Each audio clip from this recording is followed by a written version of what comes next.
हाय, आपके साथ मैं हूं Surabhi Sharma. India TV YouTube channel subscribe करिए, बेल आइकन दबाएं। और बंगाल चुनाव के बीच एक बहुत बड़ी खबर आ रही है। कोल तस्करी केस से जुड़ा एक सनसनीखेज टेप सामने आया है। इस टेप में कोल तस्करी केस के आरोपी अनूप मांझी के करीबी गणेश बागड़िया और एक सरकारी अफसर के बीच बातचीत का दावा किया जा रहा है। दावा है कि गणेश बागड़िया और सरकारी अफसर के बीच इस टेप में ममता बनर्जी के भतीजे अभिषेक बनर्जी का जिक्र है। दोनों की बातचीत में अभिषेक बनर्जी तक हर महीने 35 करोड़ रुपए पहुंचाने का दावा किया जा रहा है और यह पैसा कोल माफिया से विनय मिश्र के जरिए अभिषेक बनर्जी तक पहुंचाने की बात टेप में किए जाने का दावा है। टेप में जो बातचीत है उसमें कहा जा रहा है अभिषेक बनर्जी को पहले 15 से 20 करोड़ हर महीने पहुंचाए जाते थे, लेकिन अब हर महीने 35 करोड़ पहुंचाए जा रहे हैं। एक स्टोरी और सुनिए। एक्साइज कमिश्नर अपना आदमी पोस्टिंग कर दिया और एक्साइज कमिश्नर यहाँ बैठा हुआ, उसके बगल में खुद बैठ गया विनय मिश्रा और सब जो जितने भी प्रोड्यूसर है सबको बुला लिया और सबको बोलता है पर वोटर इतना देना होगा। तो उसमें से एक दो जो स्ट्रॉन्ग थे वो बोल दिए कि नहीं दे सकेंगे। तो ठीक है, तो कल से अपना बिजनेस बंद कर लो सबके साथ।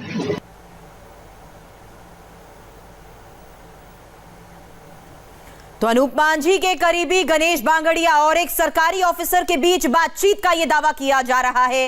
इस टेप में और क्या क्या है आपको बताएं, उससे पहले बता दें कि यह दावा किया जा रहा है कि गणेश बांगड़िया और सरकारी ऑफिसर के बीच इस टेप में ममता बनर्जी के भतीजे अभिषेक बनर्जी का जिक्र है और दोनों की बातचीत में अभिषेक बनर्जी तक हर महीने 35 करोड़ पहुंचाने का दावा किया जा रहा है। और विनय मिश्रा, आपको बता दें, अभिषेक बनर्जी का बेहद खास आदमी है, इस बात का जिक्र है। और विनय मिश्रा ही जो है वो किस तरह से पैसा पहुंचाते थे उस बात का भी जिक्र है। और टीएमसी का महामंत्री है अभी, हालांकि विनय मिश्रा फरार चल रहा है, जो इससे जानकारी मिल रही है। विनय मिश्रा, अशोक मिश्रा बाकायदा ये फंड जमा करते थे। पहले 15 से 20 करोड़ रुपए पहुंचाए जाते थे और बाद में 35 करोड़ तक ये रकम पहुंच गई थी। हम जो सनसनीखेज वीडियो आपको दिखा रहे हैं उसमें साफ साफ यह कहा जा रहा है कि बंगाल में अगर कोई भी काम कराना है तो सिंडिकेट के जरिए ही करना होगा। इसी सिंडिकेट के जरिए कट मनी लिया जाती है और कोई भी काम हो तो बिना सिंडिकेट के पास हो जाए यह संभव नहीं। ये सिंडिकेट क्या है? सिंडिकेट बहुत सुनता हूँ मैं, पेपर वगैरह में पढ़ता हूँ। सिंडिकेट तो बंगाल का पेट बर्ड है सर। क्या है ये? एक सिंडिकेट है वहाँ पर जो Rajarhat area, new town area में नया कंस्ट्रक्शन हो रहा है, वहाँ सिंडिकेट फॉर्म कर दिया पॉलिटिकली। अच्छा। जिसको भी बालू, पत्थर, ब्रिक्स, जो भी मटेरियल लेने पड़ेंगे सिंडिकेट के थ्रू लेने पड़ेंगे। तो वही सिंडिकेट फेमस नाम हो गया। तो उसका फिर कट कहाँ जाता है? जैसे कि जो भी कलेक्शन होती होगी तो कट कहाँ जाता है? लोग क्या करते हैं, जैसे सपोज करिए किसी चीज की रेट 100 रुपए, तो सिंडिकेट वाले लेते हैं 120 रुपया, इंफीरियर क्वालिटी देते हैं, मेजरमेंट में भूल। तो ऐसे करते सिंडिकेट वाले कमाते हैं और जो पॉलिटिकल बॉसेस है उनका अपना अंडरस्टैंडिंग रहता है। तो बीजेपी ज्वाइन कर लिया। सिंडिकेट का लीडर सब्यसाची दत्त मिले। अच्छा। सिंडिकेट का लीडर सब्यसाची दत्त मिले। अच्छा। तो बंगाल में चुनाव प्रचार के दौरान आप बार बार सिंडिकेट का नाम सुनते होंगे। यह आरोप लगता रहा है कि सिंडिकेट के जरिए ही कट मनी ली जाती थी और इस ऑडियो टेप में भी इसी बात का जिक्र है कि 2011 में ममता सरकार बनने के 1-1.5 साल के भीतर ही सिंडिकेट बन गए थे। और जैसे कि हम बार बार आपको बता रहे हैं, अशोक मिश्रा बांकुड़ा में पुलिस इंस्पेक्टर है, इसका भी बाकायदा इसमें जिक्र आ रहा है। विनय मिश्रा अभिषेक बनर्जी के बेहद खास आदमी है, इन्हीं के द्वारा यह पैसा जो है सीधे अभिषेक बनर्जी तक पहुंच रहा था। 15 से 20 करोड़ करोड़ रुपए पहले ये सब बताया गया और फिर आजकल 35 करोड़। और मैडम जो है धृतराष्ट्र की तरह सब कुछ देखती रही। ये तमाम बातें, ये दो शख्स, एक गणेश बागड़िया है जो कि बेहद खास है अनूप मांझी का, जो कि कोल माफिया में जिस आरोपी है उसके बेहद करीब ये शख्स है, जिसकी बात एक सरकारी ऑफिसर से हो रही है। इसमें सिंडिकेट का जिक्र है, अशोक और विनय, ये दो नामों का जिक्र है। आपको बता दें विनय मिश्रा वो शख्स है जो अभिषेक बनर्जी का बेहद करीबी है। 15 से 20 करोड़ रुपए कैसे पहुंचाए जा रहे थे और फिर आजकल वो सम 35 करोड़ हो गया। तो इस ऑडियो टेप में रिश्वत को पॉलिटिकल बॉस तक पहुंचाने का जिक्र है, इस बात का जिक्र है कि कैसे बंगाल में सिंडिकेट ऑपरेट करता है, कौन कौन इस सिंडिकेट में शामिल है, किस किस के जरिए पैसा कहां तक पहुंचता है, ये सब कुछ इस टेप में शामिल है। और दावा यही किया जा रहा है कि यह पैसा पहुंचाया जाता है अभिषेक बनर्जी तक। तो वो फिर कैसे फंड का ट्रांसमिशन कैसे करता था? हाँ? तो वो कहानी नहीं आप लोग को पता है? कहानी तो बताया होगा ना किसी ने? नहीं बताया होगा, लेकिन उतना मेरे को याद नहीं है। लेकिन हाँ। सब तो अपना कोर ग्रुप रहता है ना सर। हाँ। वो बातें बाहर नहीं आ पाती। अच्छा, लेकिन फिर भी चूंकि अब इन सब से इन्वॉल्व हुए तो पता नहीं चलता है कि उनका फंडिंग कैसे जाता था वहाँ, पॉलिटिकल जो फंडिंग। यही इसी के। हाँ? यही कौन? अशोक? विनय? विनय के थ्रू? ये शुरू से विनय ही शुरू से विनय देख रहा है, शुरू से ही विनय देख रहा है। कब से? टीएमसी गवर्नमेंट आई है उसके समझ लीजिए 1.5 साल बाद से चालू हो गया था। 12-13 से चालू हो गया। हाँ। आखिर कौन है विनय जिसका बार बार इसमें जिक्र किया जा रहा है? ये बात इस टेप में है कि विनय के जरिए ही सारा पैसा पहुंचाया जाता है और जिक्र है उस सिंडिकेट का जो ऑपरेट करता है, कैसे ऑपरेट करता है। सिंडिकेट के जरिए ही कट मनी ली जाती थी। और इस ऑडियो टेप में इस बात का जिक्र है कि 2011 में ममता सरकार बनने के 1-1.5 साल के भीतर ही सिंडिकेट बन गए थे। और इस ऑडियो टेप में यह भी जिक्र है कि किस तरह से एक पॉलिटिकल बॉस तक यह पैसा पहुंचाया जाता था, ये रिश्वत का पैसा पहुंचाया जाता था।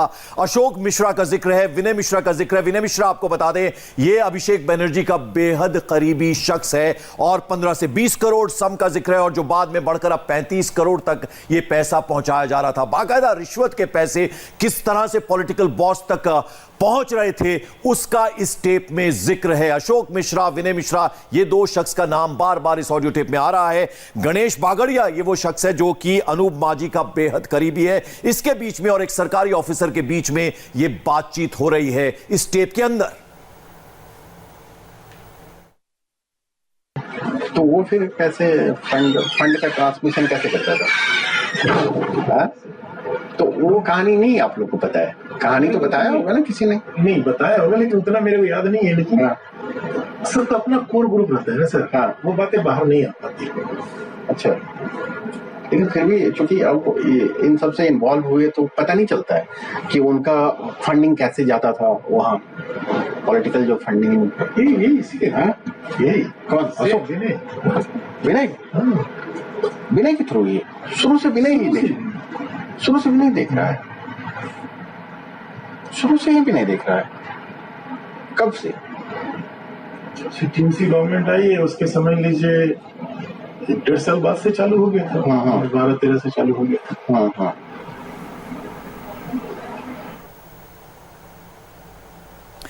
और इस पूरे मामले में किस तरह से सिंडिकेट को लेकर इस टेप में दावे किए जा रहे हैं और बातचीत आपको सुनाएं उससे पहले बता दें इंडिया टीवी संवाददाता पवन नारा इस वक्त हमारे साथ जुड़ चुके हैं। पवन, और इस पूरे मामले में किस तरह से सिंडिकेट को लेकर इस टेप में दावे किए जा रहे हैं और बातचीत आपको सुनाएं उससे पहले बता दें इंडिया टीवी संवाददाता पवन नारा इस वक्त हमारे साथ जुड़ चुके हैं। पवन, अनूप मांझी और लाला पहले से ही सवालों के घेरे में, और ये सवालों के घेरे में इसलिए भी क्योंकि जब अभिषेक बनर्जी की पत्नी से सवाल जवाब हुए थे तब इसकी बड़ी भूमिका सामने आई थी। जी सुरभि, सबसे पहले हमें समझना होगा कि ये गणेश बागड़िया कौन है। गणेश बागड़िया वो शख्स है जिससे सीबीआई ने पिछले ही दिनों कोल स्कैम के मामले में पूछताछ की थी और ये वही कॉल स्कैम है जिसके तार अभिषेक बनर्जी, उनकी पत्नी और उनकी साली तक पहुंच रहे हैं। अभिषेक बनर्जी की पत्नी से सीबीआई ने पूछताछ भी की है। ऑडियो टेप्स जो हैं उसमें 3-4 बातें बहुत अहम हैं। सबसे बड़ी बात ये कि विनय मिश्रा अभिषेक बनर्जी के नाम पर पैसे लेता था। अभिषेक बनर्जी का राइट हैंड विनय मिश्रा को बताया जा रहा है। और सबसे बड़ी बात ये कि इजी मनी कलेक्ट करने के लिए 2 ही तरीके हैं उस इलाके में, एक है माइनिंग और दूसरा है कैटल ट्रेड। शुरुआत 10 से 15 करोड़ पर महीने पे शुरू हुई थी, जो कि पिछले 2-3 साल से 30 से 40 करोड़ रुपए महीना तक बताई जा रही है। एक बात और कि किस तरीके से अभिषेक बनर्जी, जो उन्हें पॉलिटिकल फायदा नहीं देते या पिछले चुनाव में जिन्होंने मदद नहीं की, उनको कैसे नारकोटिक्स में केस में उलझाया गया, इस तरह का जिक्र भी इस बात में, इस ऑडियो टेप्स में है। इसके अलावा एक बड़ी बात और कही है कि ममता बनर्जी जो पॉलिटिकल फायदे के लिए काम करती हैं, अभिषेक बनर्जी उसे जीरो कर देते हैं। इस तरह की बात भी इन ऑडियो में आती है। और सबसे बड़ी बात ये कि अभिषेक बनर्जी पैसा इकट्ठा करने की धुन रखते हैं, इस तरह की बात भी यहाँ गणेश बागड़िया कर रहे हैं। और सबसे बड़ी बात ये कि जब से अभिषेक बनर्जी का कद पार्टी में बढ़ा है, बाकी किसी नेता की नहीं सुनी जाती और दीदी अभिषेक बनर्जी को लेकर धृतराष्ट्र बनी हुई हैं। इस तरह के वाक्य भी इन ऑडियो टेप्स में सुनाई दे रहे हैं। बिल्कुल पवन, मैं लौटूंगा आपके पास। आपको बता दें कि इस ऑडियो टेप में ममता बनर्जी के भतीजे अभिषेक बनर्जी का जिक्र आया है। ये कहा जा रहा है कि पॉलिटिकल पार्टी और पॉलिटिकल लीडर क्या नहीं कर सकते। अगर नेता चाहें तो विपक्ष के लोगों पर बहुत केस दर्ज करवा सकते हैं। नेता से पंगा लेना बहुत ज्यादा खतरनाक होता है। ये तमाम तरह की बातें 2 लोगों के बीच में चल रही हैं। गणेश बागड़िया, ये ऑडियो टेप जो है उसमें उसका जिक्र हो रहा है, एक ऑफिसर से वो बात कर रहा है और तमाम ये नाम इस टेप में जब दोनों के बीच में बातचीत हो रही है तो आ रहे हैं।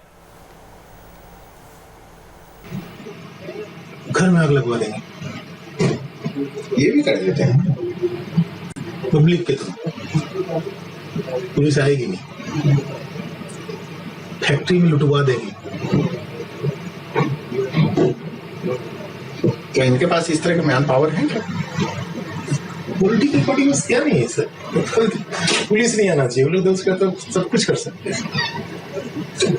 और अगर कुछ ज्यादा करना होगा तो मेरा जो भी इस्टेब्लिशमेंट उसमें घर में या फिर गांजा रखवा देंगे, जाली नोट रखवा देंगे, आर्म्स रखवा देंगे, केस करवा देंगे। तुम देखे हुए ना सर, ये अभिषेक बनर्जी ये लास्ट टर्म में अभी 5 साल में इतना एनडीपीएस केस करवाया है ना अपोजिशन के, पुलिस वाला लोग थक गया।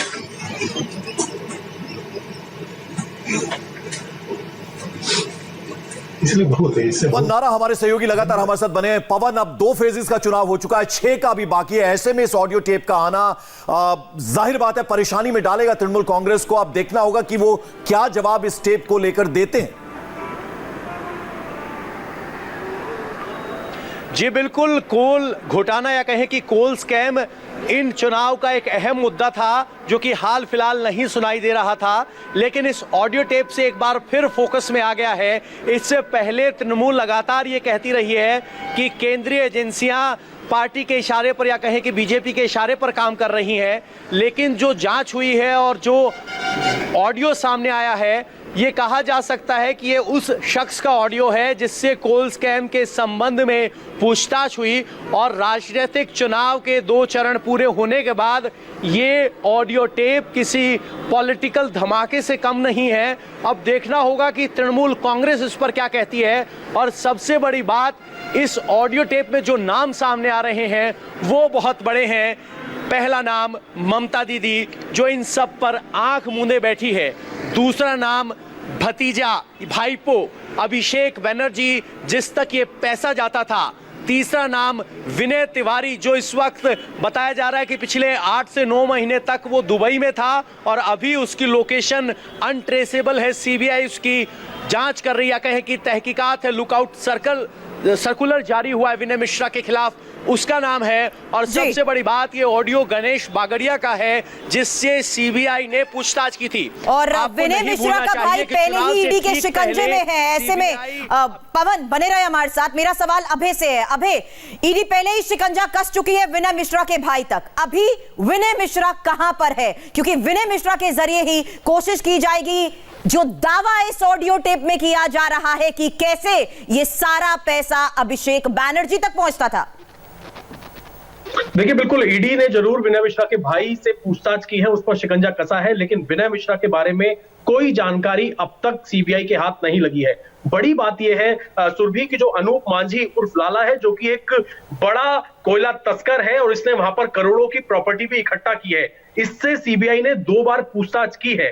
सीबीआई के खिलाफ अनूप मांझी सुप्रीम कोर्ट गया था, जिस वजह से 6 अप्रैल तक हालांकि इसकी गिरफ्तारी पर रोक थी, लेकिन सुप्रीम कोर्ट के ऑर्डर के बाद ही इसने सीबीआई से पूछताछ में यह शामिल हुआ और 2 बार इससे पूछताछ हो गई है। लेकिन जो सीबीआई के सूत्र हैं उनका साफ तौर पे यह कहना है कि इसके तकरीबन 250 प्लॉट बंगाल के अंदर थे, जहां पर अवैध तरीके से कोयले की तस्करी हुआ करती थी और उन प्लॉटों के अंदर कोयला दबा हुआ होता था। और जहां तक बात है, ये जो ऑडियो निकलकर सामने आया है जिसमें गणेश की जो बातचीत हो रही है पुलिस अफसर से, सीबीआई के सूत्रों का हालांकि ये कहना है कि ऐसे कई ऑडियो हैं जो सीबीआई अपने जांच के दायरे में शामिल करेगी। बड़ी बात यह भी है कि अभिषेक बनर्जी से भी पूछताछ हुई थी और अभिषेक बनर्जी की जो पत्नी है। चलिए मैं आपके पास लौटूंगा, बने रहे हमारे साथ। अबे मैं लौटता हूं आपके पास। बता दें आपको कि अब जो ऑडियो टेप का हिस्सा हम आपको सुनाने जा रहे हैं, इसमें ममता बनर्जी के भतीजे अभिषेक बनर्जी को पैसा पहुंचाने का दावा किया जा रहा है। टेप पे बात करने वाले लोग ये कह रहे हैं कि अभिषेक तक 35 तक तो पहुंच जाता है। 35 का मतलब 35 करोड़ रुपए, यानी अभिषेक बनर्जी तक हर महीने 35 करोड़ रुपए पहुंच रहे हैं। इस बात का जिक्र इस ऑडियो टेप में है। इसको अच्छा बोल सकते हैं कि भाई ये एक फिक्स इनकम आ रहा है हर महीने। कितना मोटा मोटी कितना वहां तक पहुंच जाता था, उस तक कितना पहुंच जाता था अभिषेक तक? 45 लास्ट 2 साल 2.5 साल 35 बिल्कुल लग रहा है उस तक पहुंच जाता था हर मंथ। बाकी जो जाता है वो महीने में वो खर्च यानी कि वहां तक डिलीवरी कम से कम 35 तक हो जाता। अशोक मिश्रा आपको उसके पास एग्जैक्ट फिगर वही देता था सारा पैसा लास्ट 2.5-3 साल से। 3 साल से अशोक मिश्रा आएगी। 3-4 साल हो गए।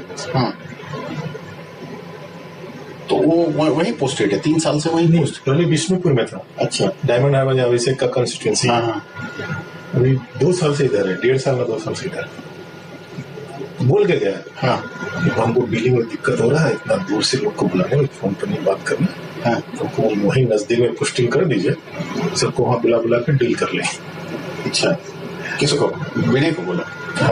विनय को बोला तो विनय अभिषेक तो किसी से बात नहीं करता था। पवन, ऑडियो टेप के हर हिस्से कई चौंकाने वाले खुलासे कर रहे हैं। ना सिर्फ यहां पर कॉन्स्टिट्यूएंसी का जिक्र किया जा रहा है, पूरा सिंडिकेट कैसे ऑपरेट करता है इस बात का जिक्र, और सबसे चौंकाने वाली बात कि अभिषेक बैनर्जी तक पहुंचते थे हर महीने 35 करोड़।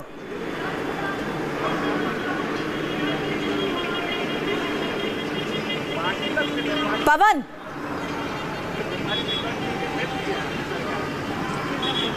जी बिल्कुल, जो ऑडियो टेप है इसमें अगर आप ध्यान से सुनेंगे तो एक सिलसिलेवार तरीके से पूरा डिजाइन बताया गया है।